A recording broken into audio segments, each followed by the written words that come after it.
Actiona? Yes. Starta?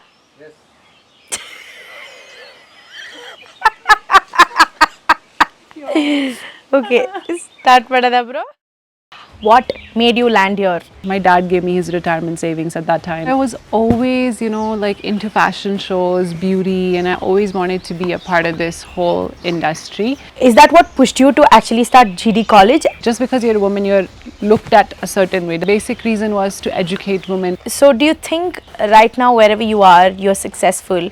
COVID had hit, we had to shut our business down for a few months. So things were really, really difficult back then. I always feel like it's divine plan.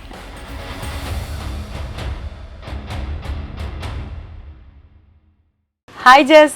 Hi Shweta. Good afternoon. Good afternoon. Welcome to India first of all. Thank you. And welcome to Chikmagalur. It's so nice here. It feels so beautiful, like hear the noises. I can just always be lost in nature here. So you know why we are here today, right? I guess I should know. So I'm just going to shoot a couple of questions at you. So to start off with, can you just give a little bit background about yourself? I am originally from India. I was born here. At the younger age with my parents, we migrated to Canada. We've been there for a while now, and what I do there is I run a cosmetology college named Gdcollege in Calgary, Alberta, and I teach makeup in there, and we have other instructors doing other things. Why did your parents shift to Canada? My dad's siblings were shifting back in early 2000s, and it was just a thing that let's go to Canada and explore that market, so they decided to take a shift. Was it difficult for you to all of a sudden shift? Me and my brother didn't find it so difficult because it was, the study there was a little bit easier, and then it was a newer country and we were getting to explore, right? And then like the technology was a little bit more available. Definitely a bigger challenge for my parents because they didn't speak the language. It's a new challenge and they've settled, and in their 40s they're getting up and moving somewhere. So maybe more challenging for them than for us. So can you please take me through that process about what made you land here? To India? No, to start your college and to take up a journey in makeup and in cosmetology. What inspired you or what brought you into this field? So growing up, I was always, like into fashion shows, beauty, and I always wanted to be a part of this whole industry. And when I graduated high school, I was starting to do accounting diploma. But then my interest was in makeup, cosmetology. So then I asked my parents that if I can take cosmetology education. So back in Vancouver, I went to Blanche McDonald. I pursued makeup. And then I'm like, let's give it some time and see where things take me, right? So I started freelancing. I started working for different brands at that time. I have worked in retail stores as cashier. I worked as a salesperson. I've worked as an educator in this field now. Like it's been almost 14 years since I've been in this field. And I was teaching before I started my own college. So I think the whole process, like it was a journey, honestly. Every time I used to think that why did I not get promoted or why didn't I get this job? But now that I think things have fallen in place, like there is a reason I went into education. Like there was a lot of passion with me that I wanted to teach women to be more creative and to accept creativity as a career as well. How did you go about starting this college? What were the challenges that you faced? It wasn't easy to start this, right? Like when I remember telling my parents that I want to start a college and I'm looking into, wanting to do a business. And before that, I was already in business as a freelance makeup artist, and I had a studio at home. So that was doing really well for me, and I was working as well. And then I remember telling my dad, I want to do this, right? And definitely these things over in Canada are not easy to invest in, right? Like it's not, and we also went there as immigrants. It's not like we had generational wealth coming in that we could have just invested a whole bunch of money, right? So my dad was like, okay, I'll help you as much as I can. So I had a little bit of savings. My dad gave me his retirement savings at that time, right? He dished out every possible penny from his line of credits, from his credit cards, whatever he could do in the first year to help me establish, he did. And that's something I say about parents is they selflessly love you, and they not once said that you have to give this back. Yeah. until this day, right? Like there was never this question that we want this back because we're giving it to you, right? It's my choice to give back to them and give them a better lifestyle, help them retire early. Like those are my dreams and goals, but they have never asked for anything back, right? So of course in the beginning it was very challenging, and then COVID had hit when I started, like when I got licensed. It took a very long process to get licensed through government there. So we're licensed with government of Alberta, and that took quite a bit of time, and we were paying rent. But the first 2 years I worked by myself with my mom. I took some help from her. I didn't hire any employees. I didn't have any staff because I was like, if I take the load of 3 people, I'll not be in debt, right? Which might not have been the right strategy, but then I was so young and naive. I was 24, 25 when I started this, right? Like I also didn't know any better. I didn't come from a business mindset family. My dad is a very simple person, very hardworking person. So I didn't have that coaching behind me. But honestly, something I've learned in life is there's 2 type of people. One who learn swimming and then go swimming, and one who just jump in the pool and figure it out. And I'm definitely the second one. Awesome. I mean, your story is actually quite inspiring. Just I think like a lot of women, if they listen to your story, will definitely feel like, we need to take something out of this. So that brings me to my next question. There were, of course, a lot of challenges, right? So how did your parents take it when you went and told that you want to get into this industry? Because I know that you are from India, and in India it's like education is given the topmost priority, right? Right after your 11th and 12th, you'll have to go and pursue some course. But how did your parents take it when you told that you want to get into this industry, and what are the kind of challenges that you faced at that time? When I told my parents, honestly, they thought I'm doing accounting. So the promise was that I still have to do my diploma and degree, and then I can pursue this part-time. Because over there, it's almost like, most people when they're in school, they work part-time jobs. So they thought, what, if she has a little bit of a skill, the part-time job will pay her a little bit better than working at a store. Like I used to work at an electronics store back in days at Future Shop. So they were like, what, it's better that she gets a little bit of skill. So until then, things were okay. But when I wanted to pursue it full-time, I remember my dad saying, like, if you don't put your 110%, because it's a creative field, and you don't make it to where you really want to go, like it should be bigger dream than you can see right now, right? Don't choose this, because eventually you're going to turn 30 and then you might not have enough resources to pay your bills, eat your food, and have a good house and a good lifestyle, and then at that point it'll be really hard to come back, right? So my parents did support me, but they also gave me the right amount of insights. When I graduated from makeup school, that I thought I would have my own school. That was never like on my mind. I did want to have a medical spa, and I wanted to have my own studio and things like that. So definitely there was a part of me that wanted something of my own, but not an educational institute. This was God's plan. This was not my plan, right? But I did have a plan of having my own business and doing things. So my parents did honestly positively supported me as much as they could. But I feel like the people around them always told them that I'm not studying, I'm not doing anything. So that maybe have sometimes broken their heart, or they might have felt, we wish our kids went to school and did something else and, got jobs at 24, 25. Definitely, like if you go to school, you get your master's, and nothing, I'm not saying going to school is bad. Going to school is so important. Education is so important. It teaches you so much about life, right? Once you go through that process, you learn commitment, you learn to put hard work into it, you pass your exams, and then you go get a job, and you're working, and you have to see, in this world we all have to live, right? We all have to pay our basic expenses, so that's all good. But when you're on the other side, sometimes it takes you longer to get where you want to get. But I would say just don't give up. Like that's one thing I did. Does not matter what happens, the amount of times I've fallen down, I've just never given up. So there would definitely be few mistakes. So if now you got a chance to look back and say your younger self that you should have done it better, what do you think would that one thing be that you could have done better? Honestly, I don't regret what I've done, because I feel like my personal journey is only because of the mistakes I've made. So if I didn't make those mistakes, I wouldn't be here. So maybe I could have been a little bit more patient with some stuff, but I feel like whatever has happened for a really good reason. And I'm glad, like all my mistakes have been a great learning experience for me. So I've learned a lot. And honestly, like a lot of people used to tell me that you can't run a business, you don't have good management skills, you are too nice to people, and like your parents will never support you when you start business, right? But there's a lot of people who did not have faith in me that I can do this, and honestly I feel like that just gave me the push to want to do it even more. So, just you mentioned that you actually had a lot of people tell you that you're not good enough, you're too naive, or you don't have that management skills to take it forward. One question that actually came up to my mind was, is that what pushed you to actually start GD College? So that negativity definitely gave me a little bit of push to want to prove myself, but that was not the basic reason. The basic reason was to educate women, and actually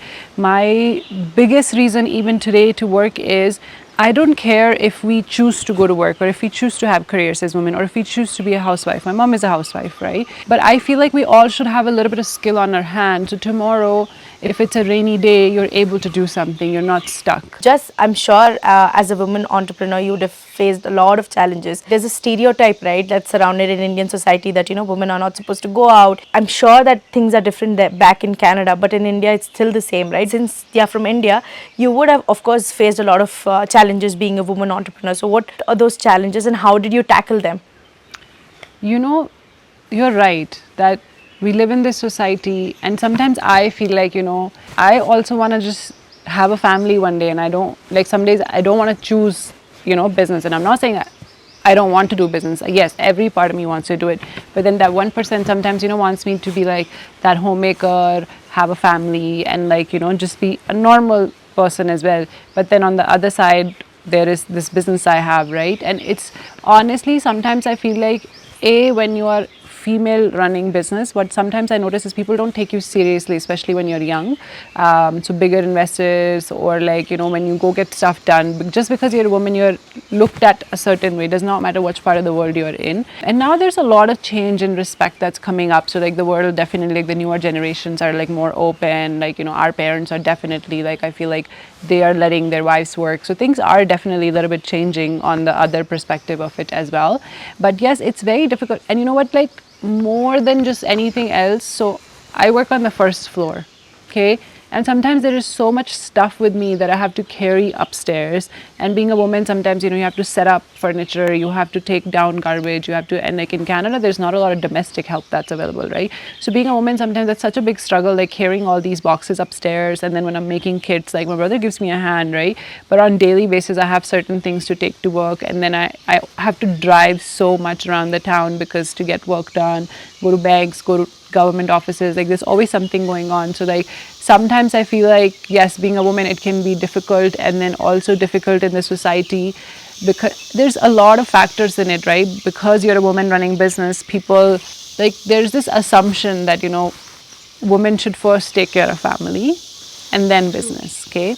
And if it was a man running a business, it'd be completely okay if he was doing that full time and not giving family time, right? But it's very opposite when it's women running a business. She's still expected to have a family. She's still expected to have kids. She's still expected to stay home, cook, and do other things, right? Like there is little things where, equality is just breaking ice right now, right? So there is things as women you definitely struggle, and there's days I've sat down crying because I'm so burnt out by working, right? And like when you're the only person doing, especially the first 2 years was really difficult for me, right? Like although my family was there to support, but see, I was the salesperson, I was the accountant, I was the instructor, I was the director of the company, I was also the cleaner of the company, I was also the supply chain manager of the company. So there was a lot of roles that I had to play, but then that also shaped me as a person. Yes, it's very challenging, but sometimes I feel like I have started to look outside of male and female. I just feel like, we're all different energies and we need to do our part. So I'm like almost stepping back from that sometimes. Sometimes I don't think that just because I'm a woman, I don't put those boundaries on me now.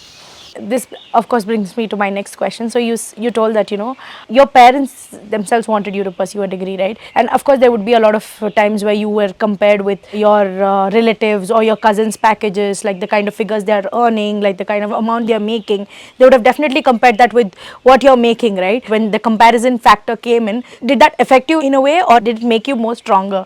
Honestly, my parents have acted like the umbrella for both me and my brother, definitely.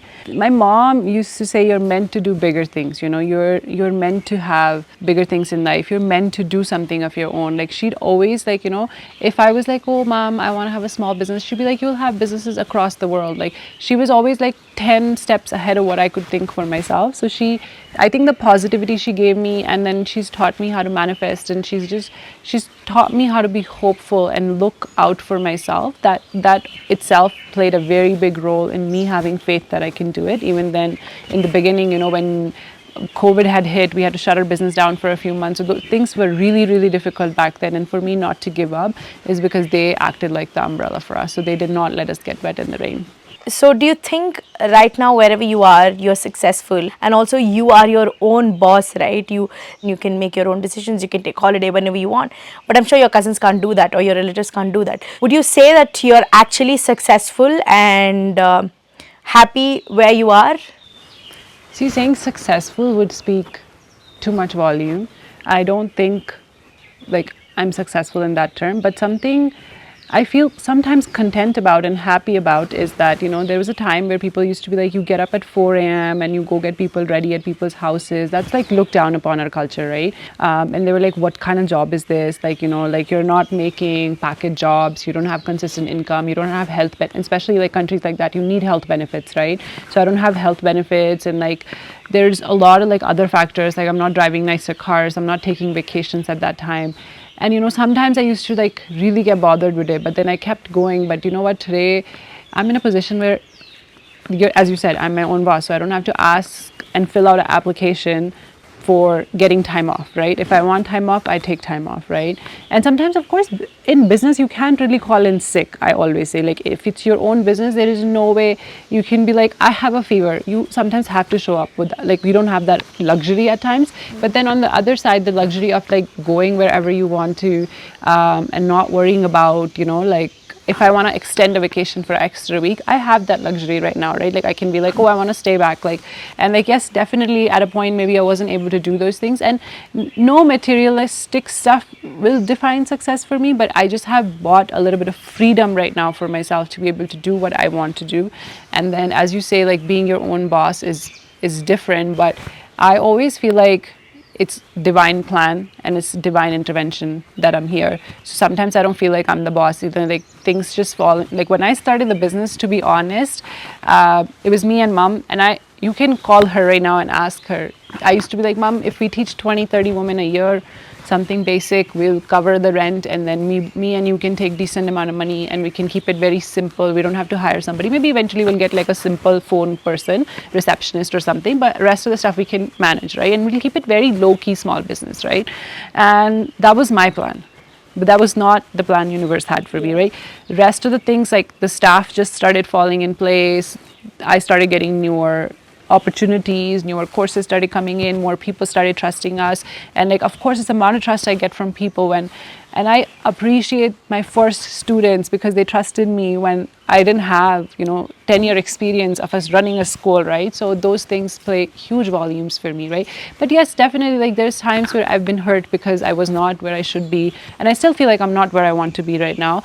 But at least I have a little bit of luxury in my life to be able to go wherever I want, to do the things I want to do.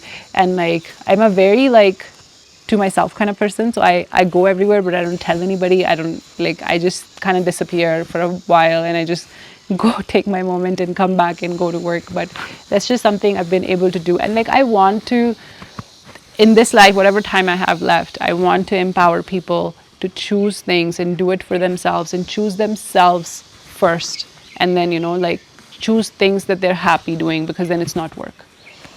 Okay, now I think we've heard so much about your personal life. Like, how about we just dive into your professional life a little bit, right? Sure. So why the name Gdcollege? Yeah. So, is there a funny backstory? Everybody asks me this. What is the full form of Gdcollege? What is the definition of Gdcollege?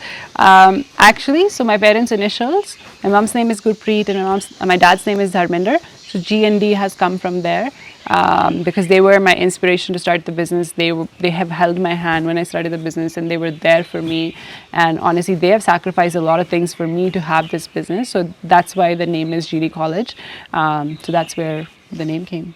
Wow, interesting. So I didn't know this. Like, You didn't know? no, I honestly didn't know that, GD College full form was Yeah, there's no full form, but Gurpreet and Dharmender. yeah, that's my Oh, brother's initials. the actors, Dharmender, famous actor Dharmender. Yeah, that's his name. Yeah, So that's where it wow, came from. wonderful, Yeah. wonderful. So, I'm sure that you have a lot of staff working with you right now, right? So, what is it that what is the environment that you've created for your staff to work at GD College, and how does a day at GD College go by? I live in a very positive, peaceful zone, and I try to create my staff in that way. So whenever we hire somebody, it's like a sisterhood right now. Like there's a lot of it's a female-run business, so definitely there's a lot of females in the business, right? And right now, like I'm in India, so in this different world, and there's like 15 male working on like the team I have here is very different dynamics for me right now, right? But over there, it's like a sisterhood, right? And I tell everybody, you know what, like be positive and like don't make it a space where you don't want to get up and show up every day. We all look forward to seeing each other. Like my staff is, you should be happy that your boss is not there, but they're like, Jazz, we miss you, come back. Jazz, we miss seeing you. So we make it fun. We still like do our best when we're teaching. We'll still all like, have our conversations. We'll all be there for each other. So that's something we've done, like something I've been able to create is something positive, something loving. And, I kind of want it to be like a big family instead of going to work, because so many times I hear that I couldn't take my boss, the work environment was so toxic. That is not the environment I ever want to create. And like I'm a very spiritual person, so every morning like I do, like I'll go sage the place, I'll play meditation music, like I have a whole rhythm of how I start my day, and that just sets my tone right as well. So like my goal usually is that when people come in there, they should feel happy and rejuvenated. So, what are some of the challenges that you're still facing at this point of time regarding your course, regarding your student intake, like your competition? What do you feel about that? I don't see competition as competition. Competition is good to have, and I have learned this in life is that there's enough food for everybody. What is in my destiny, you will not be able to take it. What's in your destiny does not matter what I do, I can't take it from you, right? So that I understand very well, and it's good to have healthy competition because then it's fun. It's just fun being in competition. But challenges like I face right now sometimes are like, newer courses that I have personally not explored in my life, like bringing massage therapy was very challenging because I'm not a massage therapist. So like, bringing it on other people's shoulders and like doing our research, doing the groundwork. So there is challenges definitely in running a business, especially when you exploring newer stuff, newer market. Imports was very challenging for me, like trying to figure out how we're going to curate kits in the beginning, right? So definitely like there's daily challenges we face at work as well. Like we fight sometimes over parking as well. When we're getting more intakes and there's days which are busier than the other days. So there's days where we have to like really manage parking situations really well. So like, of course, like I always laugh at this, like first world problems, like sometimes the air conditioning is not working, like basic stuff that will happen. A wax warmer will break down, or like while doing something the charge of the machine will run out. So like definitely basic things we run into on daily basis, but it's always fun. Just you are from creative field, right? And I'm also from creative field, so I know the kind of challenges that we face on a regular basis. It can be from anybody, like I've also been compared to a lot of my relatives, a lot of my cousins, saying that why are you getting into creative field? It's not something that will get you money on table, that's not something that will put food on table. But I'm sure that you've broken all those biases, right? And I'm sure you're sitting here only because of that, right? So what are the challenges that you faced as a once you entered the creative field? Right when you enter the creative field, it's like you've broken the norm of not choosing the other part of the life, not choosing a 9 to 5 or not choosing consistency in your life. So right there, this is a big challenge, is how are you going to bring money home or finances home to run your life or your expenses and stuff. So in the beginning it can be really, really challenging, right? But I have chosen it because it makes me happy, and I cannot go to work and make 10 times more money and be unhappy. So for me, wherever I am, I choose my happiness first. So I know as challenging as it can be sometimes, and some days like, it's difficult, but I have chosen my happiness, and I've because when I do makeup, I'm just like lost in, like, just like here, I'm lost in woods from last few days. Just like that, I'm lost. Like, I am in my own Zen mode. I'm like, it's almost like meditation for me, right? So it just like, when you start getting into creative field, yes, there is that outer shell that you're breaking, but once you're comfortable and once you start, once you start seeing the results come in, honestly, like, it gives you a lot more faith as well. Did I answer your question? Awesome. It was so good. Like, I actually love that bit because you told, that, I want my profession to give me happiness. I don't want to do something that does not give me happiness. That is something that I think everybody, especially in this generation, should follow. My personal opinion. I've seen a lot of my friends, they go to a 9 to 5 job, and, they sit and they work the whole day. They work for 13 hours, 14 hours. They don't have the kind of freedom that, I have from the creative field, because I chose this for myself, right? So I'm sure even you also, would be in that same position that every creative person is right now, right? So there was times where these people would tell me that, because you're getting up at 4 a.m. and doing all these makeups and like going to music videos, and what are you doing with your life, right? And like, thank God that they were against me at that time, because that gave me more push to want to do more things to be here today. Because if they didn't, maybe I would have just relaxed and did what I was doing and been very happy with it. So I'm glad those people were there to tell me that I can't do it. What is that one tip you would give your student once they go out to the outer world? Once you actually, like, when you're in school, life is very, the instructors are there for you, right? But when you go out in the outer field, this field requires time, and that's when people lose it in this field, is because they don't give it enough time. So just give it time. Give Be it patient. time. Yeah, be Be patient. patient. So I think let's end this conversation, by saying that, let's all concentrate on being patient and don't give up. That's the main important message that we want to take away from this session. Thank you so much, Jess, for having this conversation with me. I am truly inspired by your story, by the struggles that you've been through. You've actually given me some insights to, I was skeptical about starting my own business, right? So you've actually given me a lot of insights to how to go about my business as well. Thank you so much. I hope you had a great time with me. Thank you, Shweta. It was an amazing time speaking to you, and we look forward to talking to you soon. Amazing.